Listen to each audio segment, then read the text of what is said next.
2021년 9월 대학교 1학년 때였어요. 당시 코로나 때문에 온라인 강의로 전환이 됐었죠.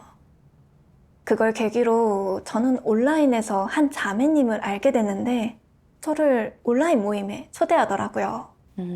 전능하신 하나님 교회 자매님이셨어요? 네. 그때 전능하신 하나님이 곧 재림주시라는 증언을 들었는데 가슴이 뛰었어요.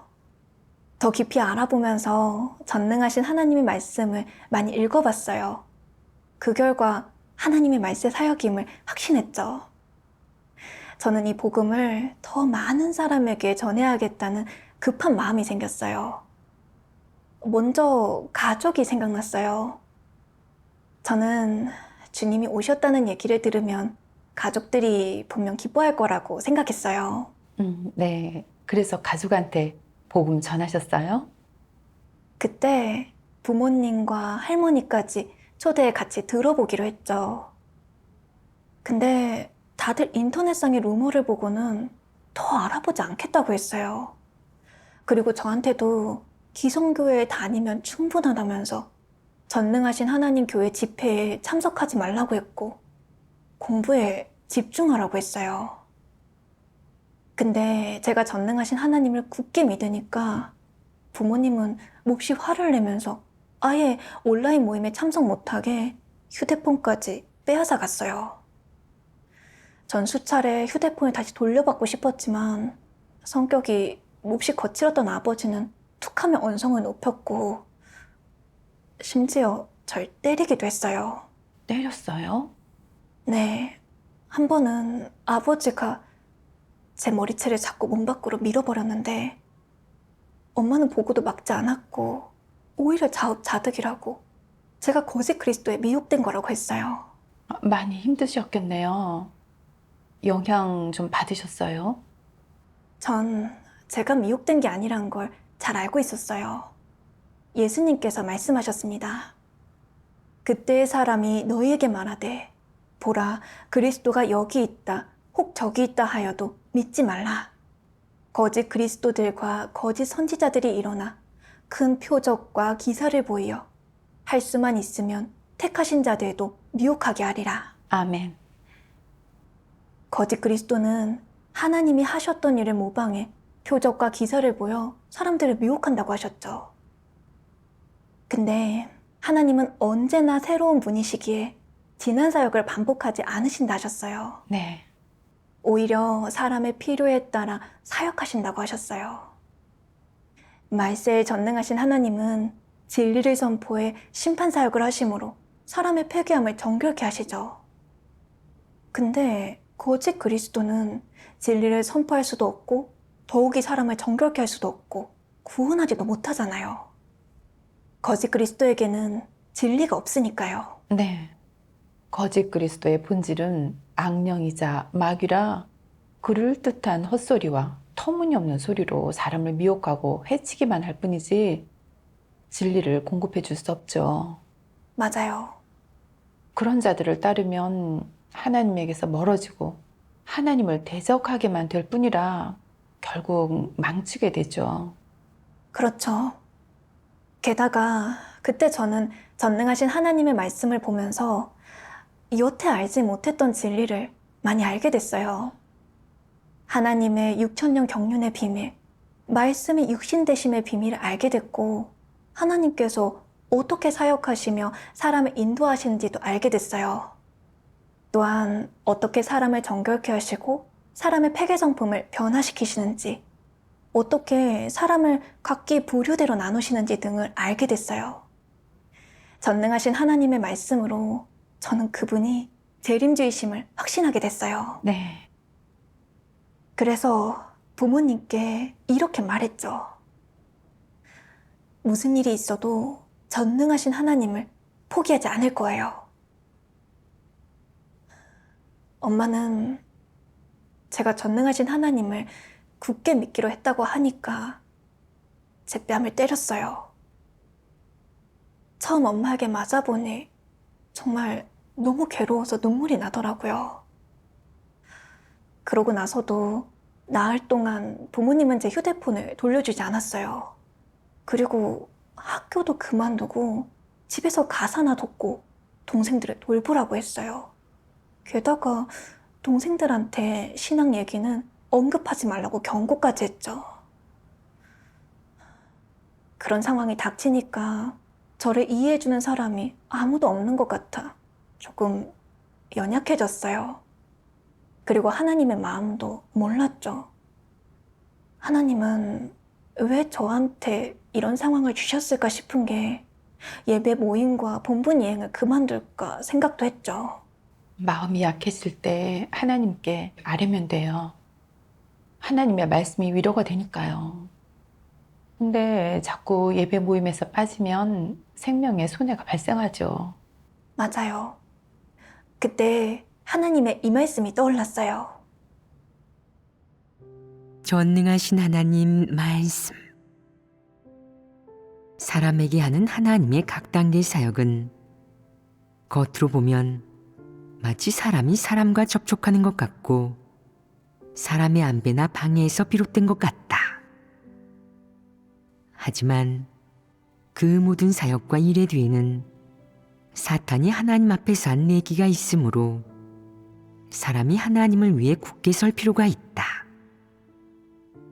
이는 욥이 시련을 받았을 때 그 뒤에는 사탄이 하나님과 한 내기가 있었지만 욥에게 닥친 것은 사람의 행위요 사람의 방해였던 것과 같다. 너희에게 행하는 하나님의 모든 사역의 뒤에는 사탄이 하나님과 한 내기가 있고 싸움이 있다. 어떤 일을 하든 일정한 심연의 대가를 치러야 한다. 실제로 받는 고통 없이는 하나님을 만족케 한다는 말 자체가 아예 성립하지 않는다. 그러니 그것은 공허한 고를 외치는 것에 불과하다. 낙심하지 말고 연약해지지 마라. 내가 너에게 드러낼 것이다. 하나님 나라로 가는 길은 그리 순탄하지 않다. 세상에 그렇게 쉬운 일이 어디 있겠느냐. 손쉽게 복을 얻고 싶은 것이구나. 그렇지 않으냐. 오늘날 모든 사람은 다 고통스러운 시련을 겪어야 한다.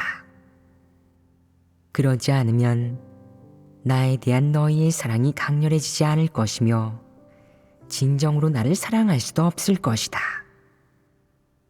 아주 작은 상황이라도 모두가 통과해야 한다. 단지 정도만 다를 뿐이다. 시련은 곧 나의 축복이다. 자주 내 앞에서 무릎 꿇고 축복을 강구하는 이가 얼마나 되겠느냐. 어리석은 아이들아. 언제나 좋은 말만 축복이라고 생각하고 고난은 축복이라고 생각하지 않는구나. 나의 고난에 동참하는 자는 나의 즐거움에도 분명 동참할 것이다. 이는 내 약속이고 내가 너희에게 주는 축복이다. 이 말씀이 제게 힘이 됐어요. 그리고 겉으로 보면 부모가 저를 혼내고 때리고 휴대폰을 빼앗아 하나님을 믿지 말라고 반대하는 것 같지만 그 뒤에는 사탄의 관계가 있다는 걸 깨달았어요. 네. 욥의 경우가 그랬잖아요. 사탄이 다양한 방식으로 욥을 시험했죠. 자녀와 재산을 다 잃게 만들고 몸에 종기까지 나게 하면서 하나님을 부인하게 하려고 했어요. 하지만 욥은 하나님을 저버리기는커녕 오히려 하나님의 이름을 찬송하면서 하나님 앞에서 굳게 섰어요. 마찬가지로 저한테 닥친 이 모든 상황 뒤에는 사탄의 관계가 있었고 또 하나님의 허락하심이 있는 거였어요. 제 마음이 조금 연약해졌어도 하나님 앞에 굳게 서기로 했어요. 부모님이 아무리 절 때리거나 무슨 방법으로 막아서든 계속 하나님을 믿고 본분을 이행해야지 사탄의 계략대로 이루어지게 해서는 안 되겠더라고요. 맞아요. 하나님께 감사하네요. 그 뒤로 교회에서 본분을 이행하신 거예요? 네. 그때 집에서 계속 신앙생활을 하기에는 너무 힘들 것 같았고 본분에 전념할 수 없을 것 같아 집을 떠나기로 마음먹었죠. 하지만 모든 게 제 생각처럼 쉽지만은 않았어요. 제가 집을 떠난 후 가족들은 누구든지 저를 보면 경찰에 신고해달라며 실종 신고를 했죠. 그런 상황에서 제가 계속 버티면 형제 자매들과 교회에도 피해를 줄 것 같아 가족한테 언젠가는 돌아갈 거라고 연락을 했어요. 그러니까 가족들이 뭐라고 하던가요? 가족들은 물러서지 않았어요. 한 자매의 집을 찾아내 제가 어디 있는지 따졌고 자매를 협박까지 했어요. 그 자매님이 연루되게 하면 안 될 것 같아 다시 집에 돌아갔어요. 집으로 돌아간 후에 언론사에서 인터뷰하러 왔다고 들었어요. 맞아요. 제가 집에 돌아가니까 온 마을의 주민들하고 친척들까지 우리 집에 모여 있었어요. 그리고 부모님은 언론사까지 불러놓고 저를 취조했어요. 어디에 갔었는지, 왜 부모를 떠났는지, 왜 집에 돌아오지 않았는지 따져 물었어요. 심지어 제가 부모 공경을 모르는 자식이자 말을 안 듣는 자식이고 학업도 소홀히 한다는 등 듣기 거북한 말을 많이 했어요. 그 당시 주변에는 다 불신자들 뿐이라 저를 이해하는 사람이 아무도 없다 보니 혼자 외롭게 느껴졌어요. 그래서 속으로 기도했죠. 하나님, 앞으로 어떤 일이 벌어질지 알 수 없지만 제게 모든 걸 직면할 수 있는 용기를 주세요. 아멘. 저는 전에 읽었던 하나님의 이 말씀이 생각났어요. 너는 진리를 위해 고통받아야 하고 진리를 위해 헌신해야 하며 진리를 위해 굴욕을 참아야 하고 더 많고 많은 진리를 얻기 위해 더 많고 많은 고난을 참아야 한다. 이것이 내가 해야 할 일이다. 너는 가정의 화목을 누리기 위해 진리를 버리지 말고 일시적인 향락을 위해 일생의 존엄과 인격을 잃지 마라. 마땅히 아름답고 선한 모든 것을 추구하고 더 의미 있는 인생길을 추구해야 한다. 아멘. 하나님의 말씀을 통해 진리를 위해 고난받고 진리를 얻기 위해 수모를 견뎌야 한다는 걸 깨달았어요. 그리고 저는 하나님에 대한 믿음을 가져야 하고 어떤 상황에서도 전능하신 하나님을 포기할 수 없다고 다짐했어요.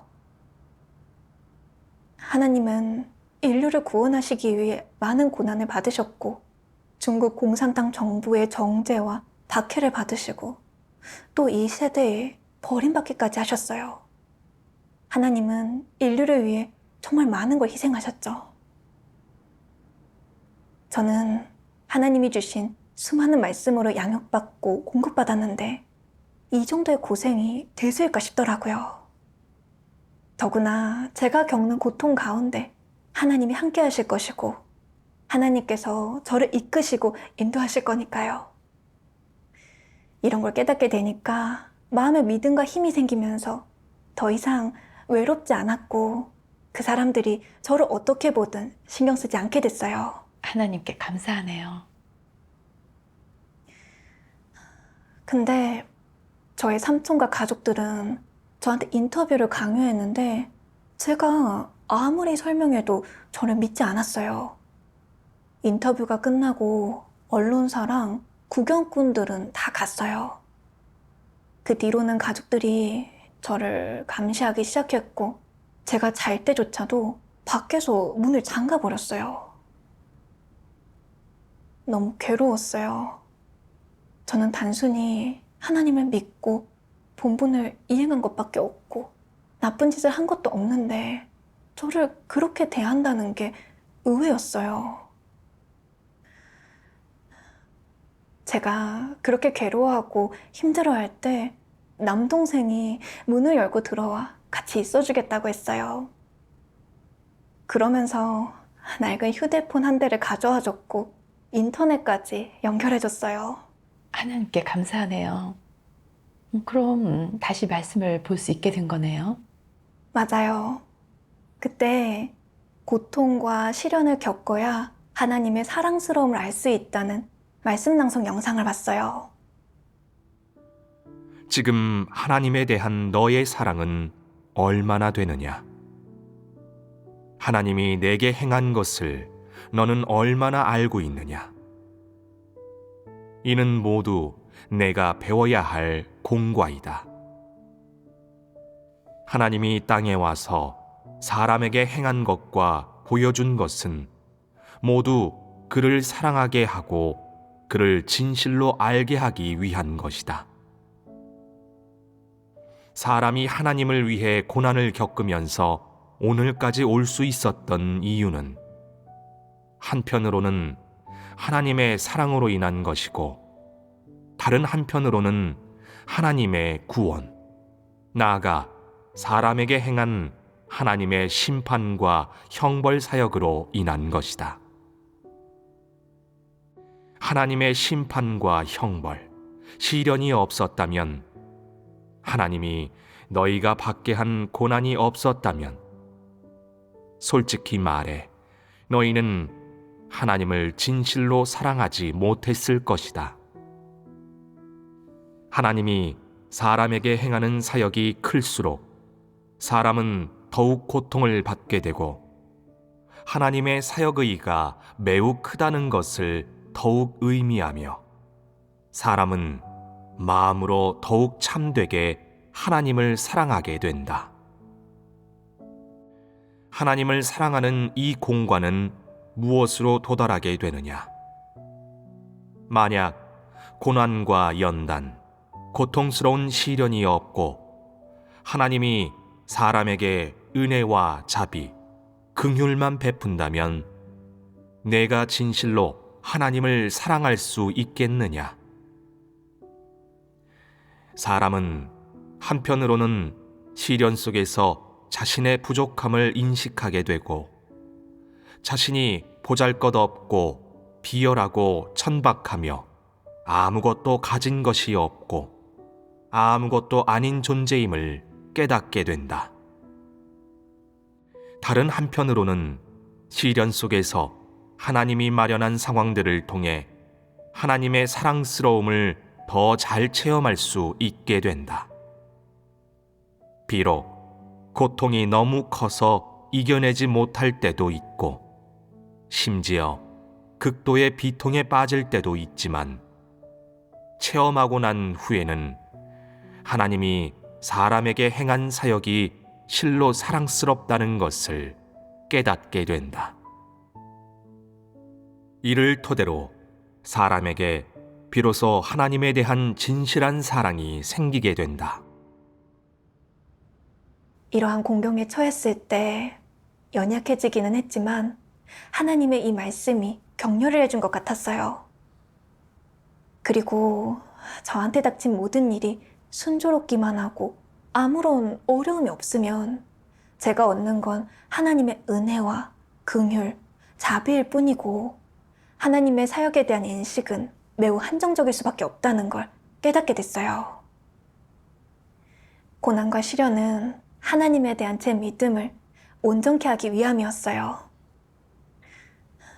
가족의 재앙과 핍박, 그리고 주변 사람들의 무시와 비하를 경험하면서 정말 감당하기 힘들고 감옥에 갇힌 것처럼 출구가 없다고 느꼈어요.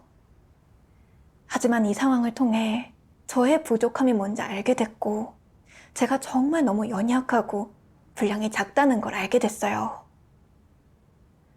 전능하신 하나님을 믿었던 초반에는 제가 하나님에 대한 믿음이 꽤 있다고 생각했고 어떤 상황이 닥치든 다 직면할 수 있다고 생각했어요. 근데 제가 진짜 어렵고 힘든 상황에 처하게 되니까 너무 힘들더라고요. 심지어 하나님께 왜 이런 상황을 겪게 하시냐고 속으로 불평하기도 했죠. 이처럼 실제 상황으로 드러내지 않으시면 우리는 자신의 진짜 분량을 알기 어렵죠. 맞아요. 그때서야 저의 부족함을 제대로 알게 됐고, 고난의 상황을 통해야 자신을 진정으로 알고 하나님에 대한 참된 사랑이 생길 수 있다는 걸 깨닫게 됐어요. 하나님께 감사하네요. 나중에 부모님은 저를 강제로 어느 목사한테 데려가 기도를 부탁했고, 그들과 같이 성경 공부를 하자고 강요하면서 어떻게든 전능하신 하나님을 포기하게 하려고 했어요. 그리고 저한테 그러더라고요. 넌 미혹됐어. 길 잃은 탕자와 같은 거야. 내가 다시 돌아서서 부모 곁으로 돌아온다면 주님께서 다시 보살펴 주실 거야. 근데 계속 거역한다면 주님도 너를 보살펴 주지 않으실 거야. 효녀가 되고 부모를 존중하고 사랑하는 사람이 돼야지. 지금은 잘못된 길로 빠진 거야. 저는 이게 사탄의 시험이라는 걸 알고 있었어요. 부모님이 저보고 미혹됐고 잘못 믿고 있다고 해도 저는 전능하신 하나님의 말씀을 보면서 진리를 좀 알게 됐고 전능하신 하나님이 재림주이심을 확신하게 됐어요.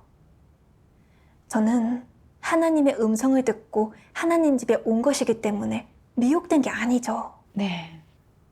참도에 확신이 서면 미혹이 안 되죠. 맞아요. 그리고 참 하나님을 믿는 게 쉬운 일이 아니란 것도 알았어요. 마치 은혜 시대에 예수님을 믿었던 사람들과 같아요. 그 당시 많은 사람이 예수님을 믿는 건 잘못됐다고 했고, 어떤 사람은 바리새인을 쫓아 예수님을 버리기도 했죠. 하지만 마지막엔 예수님께서 십자가에 달려 전 인류를 구속하는 사역을 완성하셨잖아요. 예수님을 따랐던 제자들은 누가 뭐라고 해도, 아무리 고난받고 목숨을 잃는다고 해도 끝까지 주님을 따랐고요. 오늘날 저는 하나님의 음성을 들었고 많은 진리와 비밀을 깨닫게 되니 종교로 복귀하고 싶지 않았어요. 종교에는 새로운 빛비춤도 없고 성령의 역사도 없어서 종교에서는 영원히 진리 생명을 얻을 수 없잖아요. 그들이 지금 그렇게 말하는 건 하나님을 따르지 못하게 하려는 거였죠. 저는 거기에 조금도 영향받지 않았어요. 하나님께 감사하네요. 저는 일주일 후에 부모님의 압박에 못 견뎌 다시 대학으로 복귀했어요. 엄마는 툭하면 루머를 퍼뜨리면서 하나님을 정죄했고 저를 말 안 듣는 애라고 했어요. 그러니 동기들도 저를 정말 나쁘게 생각하고 무시하면서 오해하더라고요. 그리고 학과장님도 저한테 그러는 거예요. 너 교회에서 리더니? 내가 참가하는 모임에 동기들은 아무도 초대하지 마. 어머니가 이렇게 널 챙기시는데 너는 공부에 집중하고 부모님 말씀 잘 들어야지. 그렇지 않으면 학교에서 제적할 거야. 하나님 믿고 싶으면 교회당에 가고 예수님께 기도하면 돼. 학과장까지 나서서 제안한 거예요? 네.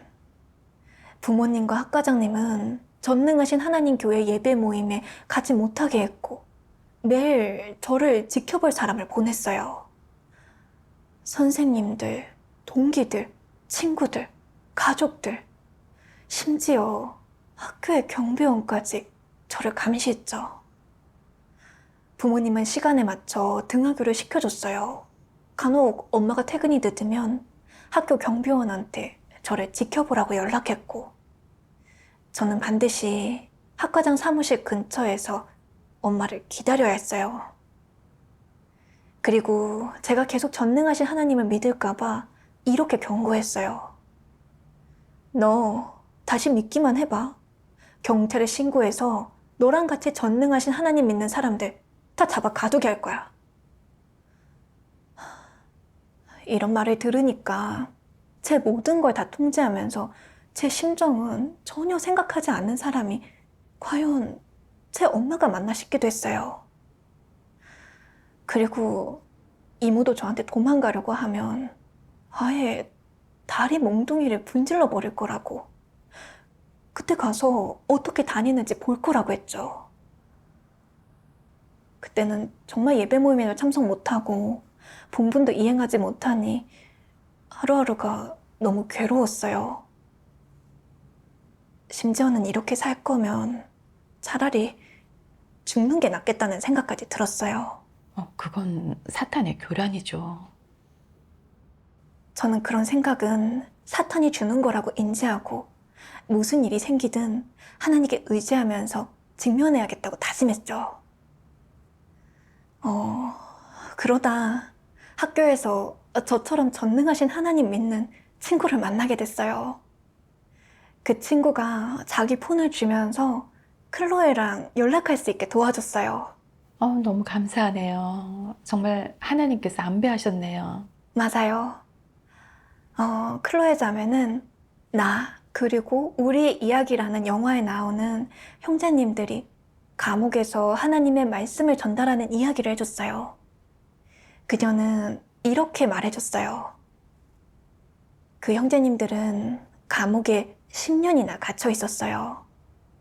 본분도 이행 못하고 교회 생활도 없었지만 하나님에 대한 믿음을 잃지 않았어요.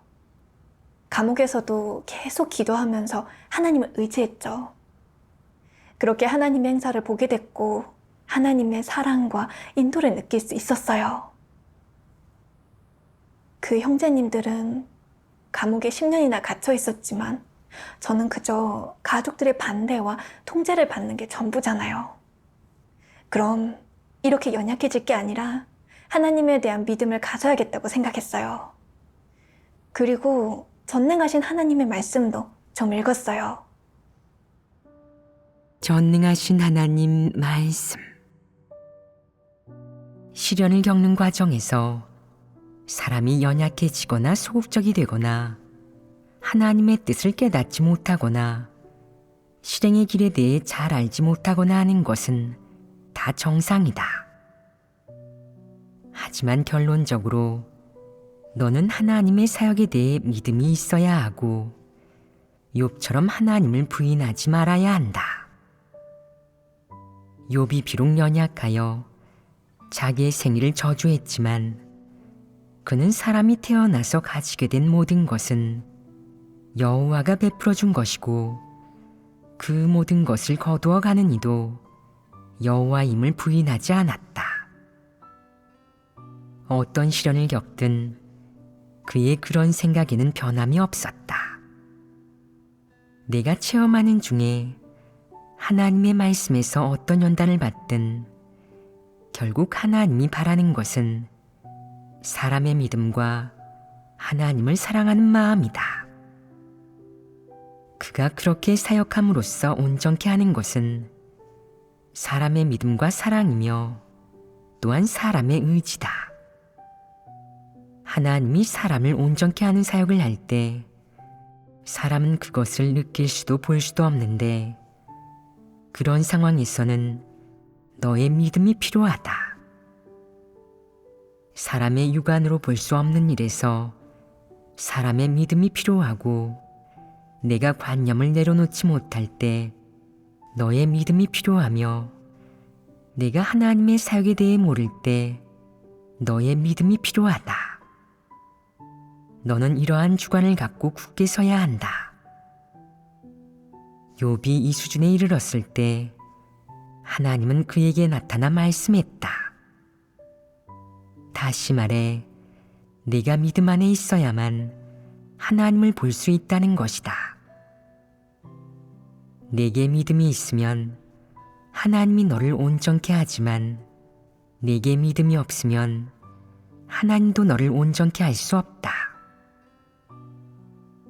믿음이란 무엇이냐? 바로 사람이 볼 수도 느낄 수도 없을 때 하나님의 사역이 사람의 관념과 맞지 않아 이룰 수 없을 때 갖춰야 하는 참된 믿음과 진실한 마음이다. 이것이 바로 내가 말하는 믿음이다. 내가 실생활에서 문제에 맞닥뜨릴 때 하나님의 권병과 주제를 어떻게 느끼고 깨달아야 할까? 이러한 문제에 봉착하여 어떻게 깨달아야 하는지, 어떻게 대처해야 하는지, 어떻게 체험해야 하는지 모를 때 어떤 태도를 취해야 내게 하나님의 주제와 안배에 순종하려는 마음과 염원과 실제가 있음을 보일 수 있을까? 우선 너는 기다리는 법을 배워야 한다. 그 다음 구하는 법을 배워야 하며 그런 후에는 순종하는 법을 배워야 한다. 기다린다는 것은 하나님의 때, 즉 하나님이 너에게 안배한 사람과 일과 사물, 그리고 하나님의 뜻이 점차적으로 너에게 나타나는 것을 기다린다는 말이다. 구한다는 것은 하나님이 안배한 사람과 일 가운데 하나님의 애쓰는 마음을 살피고 깨닫는 것이다. 그 속에 있는 진리를 깨닫고 사람이 행해야 할 것과 지켜야 할 도를 깨닫는 것이다. 하나님이 사람에게서 얻고자 하는 성과와 맺고자 하는 결실을 아는 것이다. 순종한다는 것은 당연히 하나님이 안배한 사람과 일, 그리고 그의 주제를 받아들이고 그 가운데 창조주가 어떻게 사람의 운명을 주재하고 어떻게 그의 생명을 사람에게 공급하며 어떻게 진리를 사람 안에 만들어 넣는지를 체험하는 것을 말한다. 하나님의 이 말씀을 보면서 가족과 선생님이 가로막고 핍박할 때 제가 조금 연약해질 수는 있어도 하나님에 대한 믿음을 잃어서는 안 되고 하나님을 부인하고 원망해선 안 된다는 생각이 들었어요. 오히려 욥을 본받아야 하겠더라고요. 욥은 시련이 닥쳤을 때 자기 생일을 저주할지언정 하나님을 부인하지 않았고 하나님을 원망하지도 않았잖아요. 근데 저는 이런 핍박이 닥치니 계속 하나님께 왜 이런 일이 제게 일어나게 하시냐고, 저는 본분을 이행하고 싶은데 왜 이런 고난과 수모를 당해야 되냐며 하나님을 원망했어요. 저는 이런 상황을 겪고 싶지 않았고 여기서 벗어나고 싶었어요. 그런 상황 속에서 하나님께 순종하기 어려웠죠.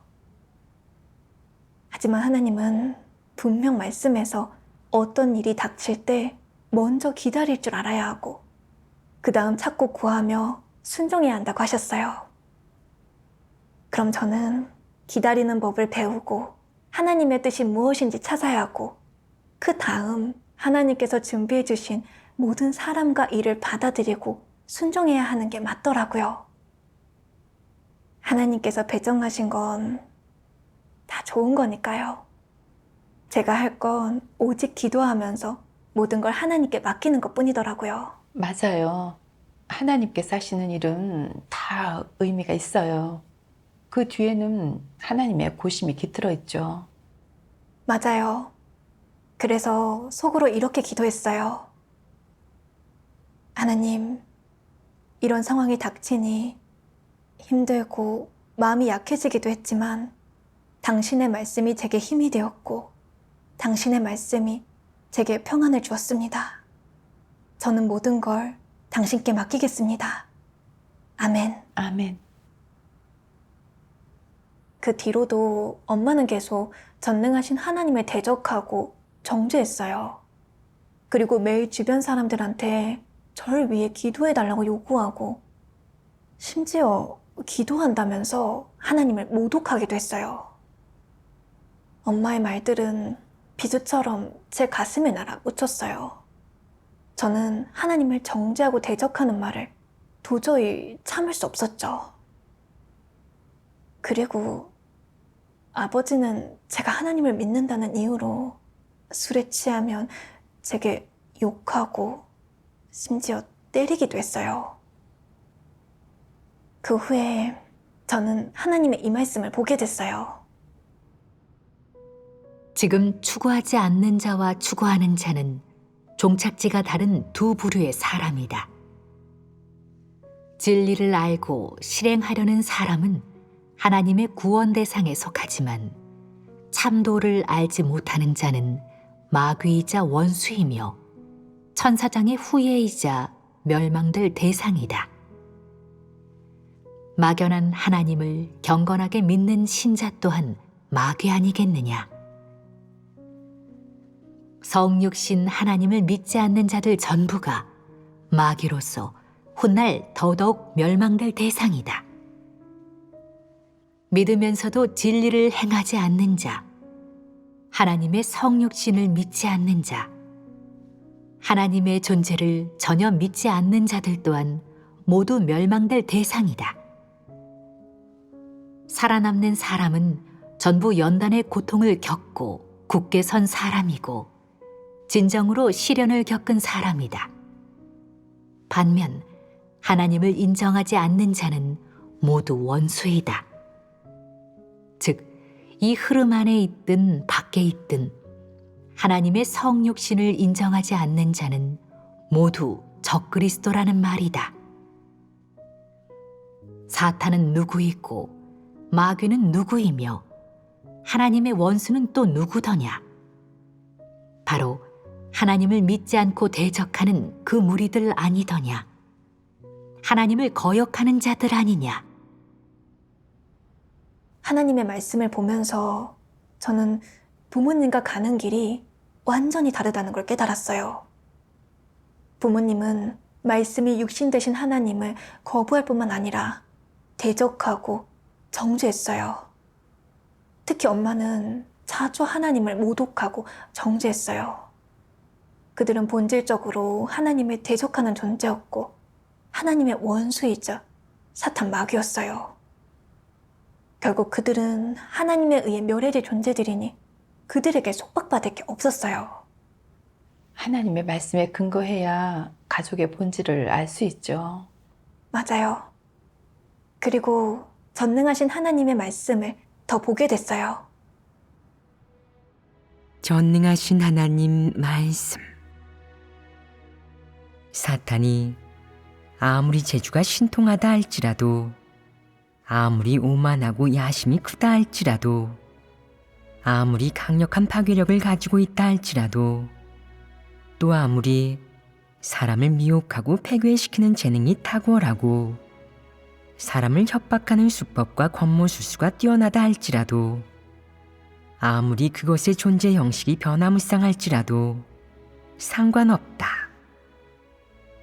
사탄은 지금껏 생명 있는 그 어떤 것도 만들어내지 못했고 만물의 생존 법칙과 규율을 정하지도 못했으며 생명이 있는 것과 생명이 없는 것을 주관하거나 주재하지 못했다. 우주 창공에는 사탄에 의해 생기고 사탄으로 인해 존재하는 사람이나 사물은 아무것도 없고, 사탄이 주재하고 주관하는 사람이나 사물 또한 아무것도 없다. 반대로 사탄은 하나님의 권세 아래에서 존재해야 할 뿐 아니라 하나님의 지시와 명령에 순종해야만 한다. 사탄은 하나님의 허락 없이는 땅 위에 물 한 방울, 모래 한 알도 함부로 만질 수 없다. 하나님의 허락 없이는 땅 위의 개미조차도 마음대로 움직일 수 없거늘 하물며 하나님이 만든 인류는 어떠하겠느냐. 하나님의 눈에 사탄은 산속의 백합만도 못하고 하늘을 나는 새만도 못하며 바닷속의 물고기만도 못하고 땅 위의 구더기만도 못하다. 만물 가운데 사탄의 역할은 만물과 인류를 위해 봉사하고 하나님의 사역과 경륜을 위해 봉사하는 것이다. 사탄의 본성이 아무리 악독하고 본질이 아무리 사악해도 상관없다. 사탄이 유일하게 할 수 있는 일은 분수에 맞게 자신의 기능, 그러니까 하나님을 위해 봉사하는 기능과 부각물의 역할을 잘 수행하는 것이다. 이것이 바로 사탄의 본질이자 본래 자리이다. 사탄의 본질은 생명과 무관하고 능력과 무관하며 권병과 무관하다. 사탄은 하나님 수중에 있는 장난감, 하나님을 위해 봉사하는 기계에 불과하다. 하나님의 말씀이 제게 믿음과 힘이 됐어요. 지금 제 주변에는 온통 하나님을 믿지 않는 자들이고 제 부모도 어떻게든 전능하신 하나님을 믿지 못하게 가로막고 있어요. 제가 학교에 있든 집에 있든 매일 저를 감시하고 다양한 수법과 계략으로 하나님의 말씀을 읽지 못하게 하고 기도하지 못하게 하면서 저의 삶을 온전히 통제하려고 해요. 하지만 하나님의 말씀이 제게 희망을 주었어요. 그들이 외적으로 아무리 강해 보여도 모든 걸 주관하고 다스리시는 분은 하나님이시니까 저의 모든 것도 다 하나님 손에 달려 있잖아요. 사탄이 아무리 가족을 통해 저를 못 살게 굴어도 사탄은 결국 하나님을 위해 봉사하는 존재죠. 이런 사태가 없었다면 저는 하나님을 대적하는 가족의 본질에 대해 몰랐을 거예요. 가족의 핍박을 겪으면서 하나님을 따라가겠다는 의지를 더 다지게 됐고 아무리 어려워도 하나님의 의지에 굳게 서겠다고 다짐하게 됐어요. 이런 걸 깨닫게 되니 두렵지 않았어요. 감사하네요. 그 후에 제가 수업에서 메모해야 할 게 너무 많아지니 부모님이 노트북을 한 대 사주셨어요. 하지만 학교에서는 온통 카메라에 주변 동기와 친구들도 다 저를 감시하기만 하니 저는 화장실에 들어가 인터넷을 연결해 체험 간증 영상과 하나님 찬양 영상을 시청하곤 했어요. 가족들이 친구들한테 저를 감시하라고 요구하게 되면서 저는 자유롭게 하나님의 말씀을 보지 못하고 교회 생활을 하지 못하고 피조물로서의 본분이행은 아예 못하게 됐잖아요. 저는 그런 삶이 너무 의미 없게 느껴서 어느 날 아침 일찍 집에서 도망쳤어요. 지금은 가족의 매임에서 벗어나 형제자매들과 함께 교회 생활을 하고 있어요. 이제는 자유롭게 하나님의 말씀을 보고 본분을 이행할 수 있게 됐는데 마음이 너무 편하고 자유로워요. 그렇죠. 저를 구원해 주신 하나님께 감사드려요. 하나님의 구원에 감사하죠. 네, 하나님께 감사해요.